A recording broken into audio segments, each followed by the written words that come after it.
तो बहुत स्वागत आप सभी का एक बार फिर से खंडवा डिफेंस फैक्ट पर।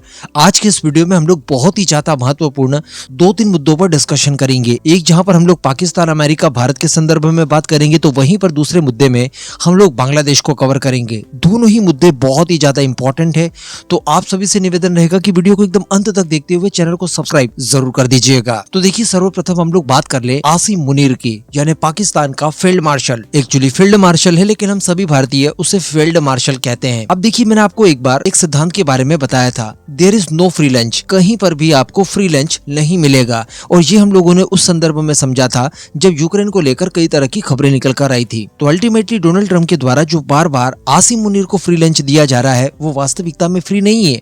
उसके पीछे कई सारे गोल्स ट्रंप को भी पूरे करने हैं, या अमेरिकन एडमिनिस्ट्रेशन कह दीजिए, उसे पूरे करने हैं। अब इसी संदर्भ में खबर निकल कर ये आ रही है कि आसिम मुनीर की उल्टी गिनती शुरू हो गई है। एक ऐसी मुसीबत में वो पड़ने जा रहा है जिसके चलते अगर वो हाँ करता है तो घर में पिटेगा, और ना करता है तो ट्रंप से पिटेगा। वो कैसे?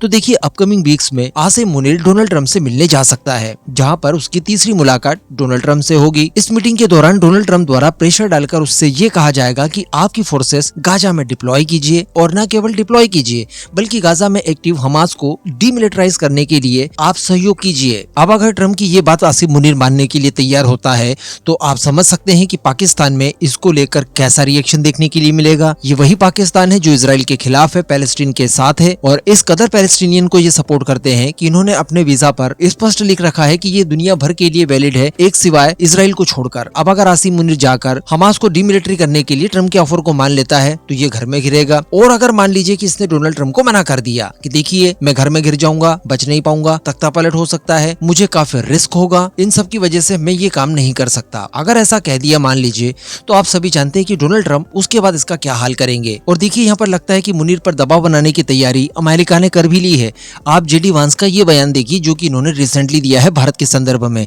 जेडी वांस आपको बताने की आवश्यकता नहीं है, ये वाइस प्रेसिडेंट है अमेरिका के। इन्होंने ये कहा है कि भारत में अमेरिका का दोस्त है, यानी भारत अमेरिका के दोस्त के रूप में एक देश है, और हम अपने महान देशों के बीच में पहले से मौजूद गर्मजोशी भरे रिश्तों को और मजबूत करना चाहते हैं। तो वो संभवतः यहाँ पर बताने की कोशिश कर रहे हो कि मुनीर देखिए, अगर आपने हमारी बात नहीं मानी तो बहुत बड़ी मुसीबत में फंस जाओगे। भारत हमारा दोस्त पहले से ही है, थोड़े बहुत संबंध तुम्हारे वजह से विच्छेद जरूर हुए हैं, लेकिन वापस पैचअप करने में कोई ज्यादा समय नहीं लगेगा। तो कहने का मतलब आसिम मुनीर यहाँ पर बड़ी मुसीबत में फंस गया है। बताया जा रहा है कि उसका या तो तख्ता पलट हो सकता है, या फिर अन्य किसी बड़ी मुसीबत में ये फंस सकता है। इसके अलावा अगर पाकिस्तान की बात कर ली जाए, तो आप सभी को याद होगा ये मैप बताया था ओस्मान हादी ने। ये वहाँ का यूथ लीडर बताया जाता है, जो कि काफी कट्टर रहा है अपने जीवन काल में, और इसने उस आंदोलन की भी अगुवाई की थी जिसके तहत शेख हसीना का तख्ता पलट किया और उन्हें भारत भागने के लिए बाध्य कर दिया था। इसने भारत के बारे में बहुत जहर उगला और भारत के गलत मैप को शो करते हुए ये बताने की कोशिश की कि देखिए, ग्रेटर बांग्लादेश इस तरह से एग्जिस्ट करता है, जिसमें भारत के कई सारे हिस्सों को इन्होंने अपना बताया। इसके अलावा पाकिस्तान का भी मैप जो आप स्क्रीन पर इस समय देख पा रहे हैं, उसमें भी भारत की कई टेरिटरीज को पाकिस्तान की टेरिटरीज के रूप में रिकॉग्नाइज किया है। अब आप सभी जानते हैं कि आज से कुछ ही दिन पहले इसे कुछ अननोन गनमैन्स ने गोली मार दी थी। इलाज के लिए इसे सिंगापुर लेकर जाया गया।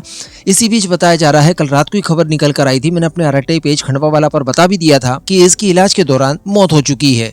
अब ये जीवित नहीं रहा है। इसकी खबर के बाद बांग्लादेश के अंदर वापस भूचाल मचना शुरू होता है। मोहम्मद यूनुस को पीस के लिए अपील करनी पड़ती है, उन्हें एक स्पीच देनी पड़ती है टीवी पर आकर, और कहने का मतलब काफी कुछ कियोस वहाँ पर मचा हुआ है। लेकिन यहाँ पर लगातार ये चीजें देखी जा रही है कि बांग्लादेश के द्वारा भारत को प्रोवोक करने की बार बार कोशिशें की जा रही है। बार बार ऐसे बयान आपको सुनने के लिए मिलते हैं, जहाँ पर सेवन सिस्टर्स, चिकन नेक, जो हमारा सिलीगुड़ी कॉरिडोर है, या फिर नॉर्थ ईस्ट के अलग अलग इलाकों को कब्जाने के लिए इन्हें भारत से काट देने की धमकियां, ये बिल्कुल आम हो गई है। इसके अलावा भी बताया जा रहा है कि भारतीय जल क्षेत्र में बांग्लादेश की नौसेना के जहाज ने एक ट्रॉलर को काफी जोर से टक्कर मारी, जिससे कि ये ट्रॉलर काफी क्षतिग्रस्त हो जाता है, और इसके चलते 5 भारतीय मछुआरे खो जाते हैं, जो अभी तक लापता हैं। तो यहाँ पर ये सारी घटनाएं भला क्यों हो पा रही है? क्यों भला बांग्लादेश की तरफ से कोई औकात नहीं है भारत के सामने? वो क्यों इस तरह से भारत को बार बार प्रोवोक करने की कोशिश कर रहा है? तो देखिए, इसको लेकर वैसे तो कुछ स्पष्ट नहीं कहा जा सकता, लेकिन जितने भी एक्सपर्ट्स को मैंने पढ़ा या सुना है, उनके जरिए ये मालूम पड़ता है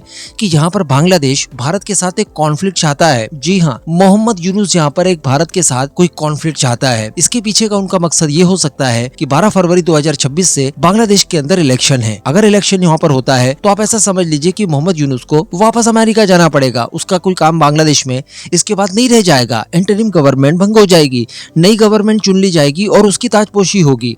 तो ऐसी परिस्थिति से बचने के लिए मोहम्मद यूनुस ये चाहता है कि भारत के साथ कोई कॉन्फ्लिक्ट हो जाए और कॉन्फ्लिक्ट के चलते उसको और लंबे समय तक बांग्लादेश के ऊपर रूल करने का एक मौका मिल जाए। साथ ही बांग्लादेश के अंदर भी एंटी इंडिया सेंटीमेंट्स बहुत हाई लेवल पर पहुंच जाए और वहां के लोग उस किसी भी व्यक्ति को सरकार बनाने का मौका ना दें, उन्हें न चुने जो कि प्रो भारतीय हो सकते हैं। क्योंकि बताया ये जा रहा है कि शेख हसीना की पार्टी तो चूंकि वहां से सस्पेंड कर दी गई है, उसे लगभग भंग कर दिया गया है। शेख हसीना भी भारत में है, लेकिन जो बीएनपी है, जो खालिदा जिया की पार्टी है, जो कि पास्ट में एंटी इंडिया रही है, वो भी भारत के साथ तालमेल करने के लिए तैयार है। तो मोहम्मद यूनुस बिल्कुल नहीं चाहेंगे कि बीएनपी जीते, कोई ऐसा दल वहां पर पावर में आए जिसके ऊपर मोहम्मद यूनुस की होल्ड रहे और इस माध्यम से वो अपने कार्यकाल को और आगे तक बढ़ाए या फिर और मजे मारे कुल मिलाकर बांग्लादेश के ऊपर। तो इन्हीं सब चीजों के चलते बताया जा रहा है कि इनकी तरफ से बार बार भारत को प्रोवोक किया जा रहा है, लेकिन भारत की सरकार इस समय काफी खामोश है।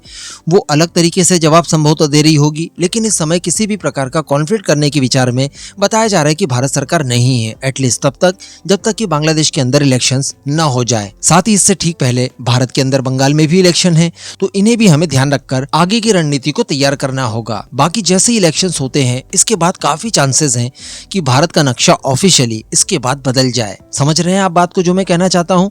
आप अपना ओपिनियन यहाँ पर नीचे कमेंट बॉक्स में जरूर दीजिएगा।